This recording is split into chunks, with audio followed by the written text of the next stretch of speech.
আসসালামু আলাইকুম। তো আজকে তোমাদের একটা শর্টকাট নিয়ে আসছে, সেটা হলো আমাদের মোলারিটি। মোলারিটি কিন্তু আমরা সূত্র কিন্তু পড়ছিলাম যে ডব্লিউ সমান কি পড়ছিলাম বলতো, ডব্লিউ সমান এস ভি এম ডিভাইডেড হাজার।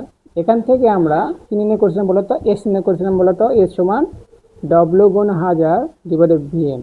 এই সূত্রটা পাইছিলাম, তাই না? কিন্তু এখানে আমার কি দেওয়া আছে, এখানে দেওয়া আছে পার্সেন্টেজ। তো এটা এই টাইপের ম্যাথ করার জন্য একটা শর্টকাট আছে, সেটা হলো আমাদের এস সমান 10x ডিভাইডেড এম। অর্থাৎ এখানে এমটা কি জান, এখানে এমটা হলো আমার এর এর আমাদের এর আণবিক ভর। কি বললাম, এর আণবিক ভরটা এম আমাদের, বুঝতে পারছো? আর এক্স হলো আমাদের কত পার্সেন্টটা দেওয়া আছে 10%, তাহলে 10% বসে দেবো।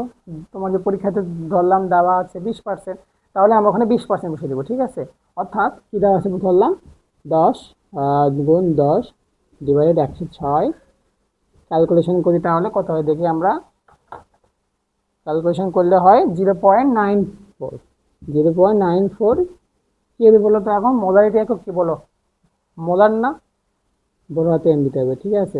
অর্থাৎ অনেক সময় কিন্তু বুঝি না আমরা, কি বুঝি না, সেটা হলো এই শর্টকাট বাদে যদি আমরা যদি হচ্ছে কিছু কিছু হচ্ছে শর্টকাট, আমার তো সব পরীক্ষাতে তো এটা তো করতে পারবো না, তাই না?